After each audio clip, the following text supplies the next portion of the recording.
Cigarette पिला रहा है, नशा करवा रहा है, पॉर्न दिखवा रहा है, 6-6 घंटे स्क्रॉलिंग करवा रहा है, तो मन को मालिक डिक्लेयर कर दिया है।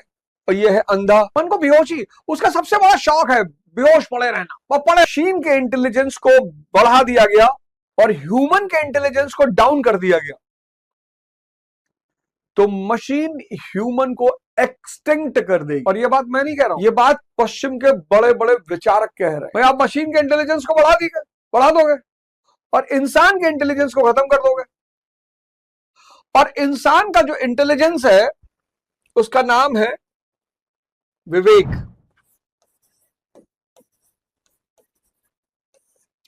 यानी विजडम।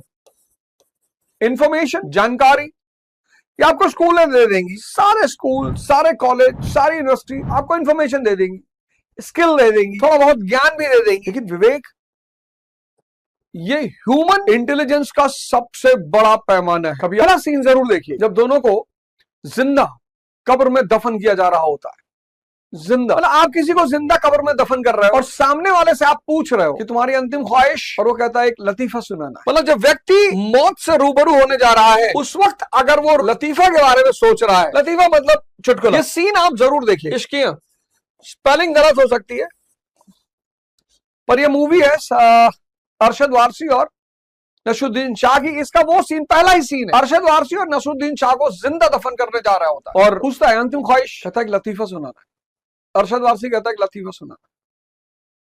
ये विवेक का परिणाम। उस व्यक्ति को पता नहीं है पर उसके पास है। और कहता है एक मौलवी साहब के पास मुर्गा था और दूसरे पंडित जी के पास मुर्गी थी, और एक दिन पंडित जी ने मुर्गी मुर्गे के पास छोड़ दी और मुर्गे ने मुर्गी के कान में कहा, फिर चुप हो जाता। तो पूछता क्या कहा? कहता मुझे शर्म आ रही। कहता मैं आपके कान में बताऊंगा, और वहीं पे सारा किस्सा पलट जाता है। विवेक वो चीज है, ये इतनी बड़ी शक्ति है। इसलिए मैं कह रहा हूं कि अगर आर्टिफिशियल इंटेलिजेंस के साथ ह्यूमन इंटेलिजेंस की ग्रोथ नहीं हुई तो ये आर्टिफिशियल इंटेलिजेंस धरती से ह्यूमन को इंस्टिंक्ट कर देगा।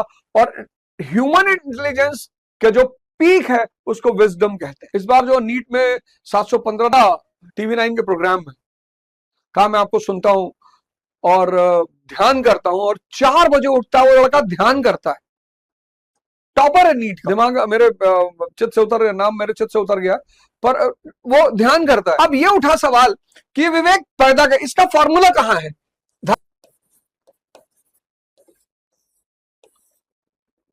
कैसे? बिन सत्संग विवेक ना होई, रामचरितमानस। तो पहली चीज सत्संग। अस विवेक जब दे विधाता, प्रभु का आशीर्वाद, ध्यान।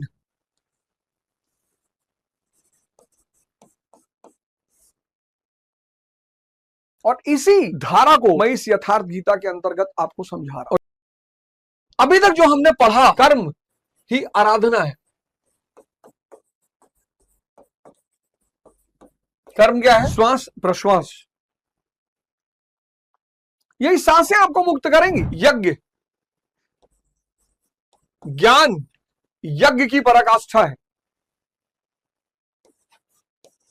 यज्ञ, आप कहते हैं कि यह ज्ञान तुम्हें तत्वदर्शी महापुरुष के पास मिलेगा। कर्म, यज्ञ, भजन, ध्यान, ये सब एक शब्द है, ये सब पर्यायवाची।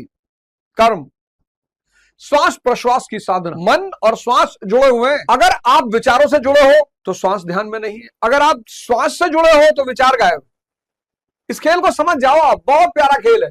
अगर आप विचार से जुड़े हो तो श्वास पर आप, श्वास अपने आप चल रही है, और अगर आप श्वास से जुड़ गए तो विचार गायब। और एक दिन आएगा जब विचार शून्यता की स्थिति हो जाएगी, और वो विचार शून्यता आपको खुद से जोड़ देगी। आपका मन दृष्टा हो जाएगा, सारा काम परमात्मा करने लगा। इसीलिए मुसलमान कहते हैं इंशाअल्लाह, इसीलिए हिंदू कहता है हुई है वही जो राम रच राखा, जा पर कृपा राम कर होई, ता पर कृपा करे सब कोई। कहां है राम? ये अंदर, ये चेतना आपकी, यही राम है, ये अंदर ही है। तुम बाहर ढूंढ रहे हो। तुमने मन को मालिक डिक्लेयर कर दिया है, और ये है अंधा।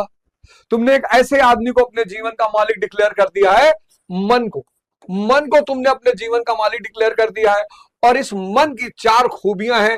पहली खूबी है ये अंधा है, सिगरेट पिला रहा है, नशा करवा रहा है, पॉर्न दिखवा रहा है, 6-6 घंटे स्क्रॉलिंग करवा रहा है। दूसरी इसकी आदत, दूसरा फीचर इसका क्या है कि ये बेहोश है,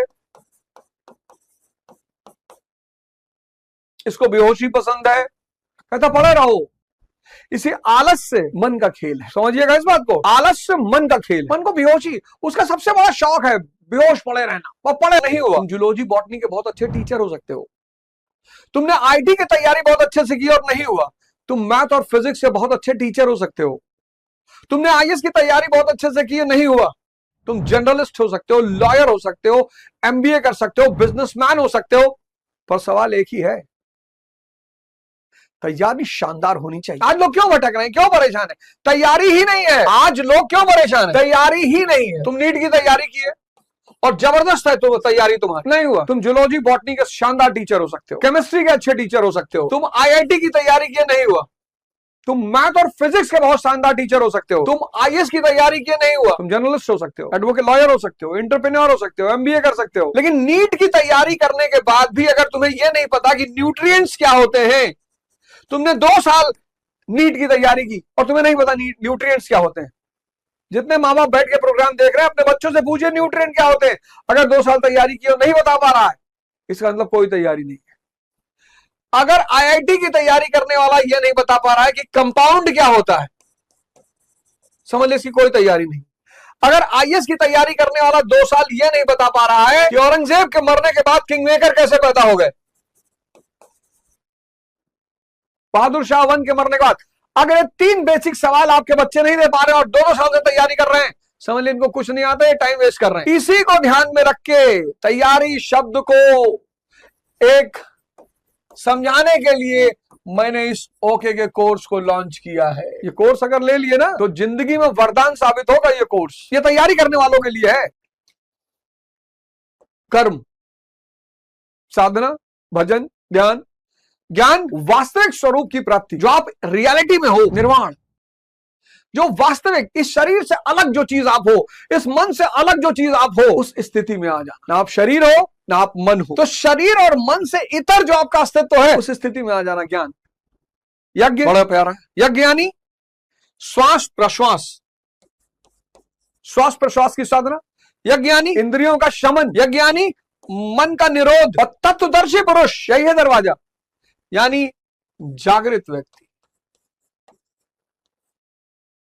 जो शरीर से तो गुरु है और उपलब्धि में भगवान है। जैसे हमारे गुरुदेव भगवान श्री अगजानंद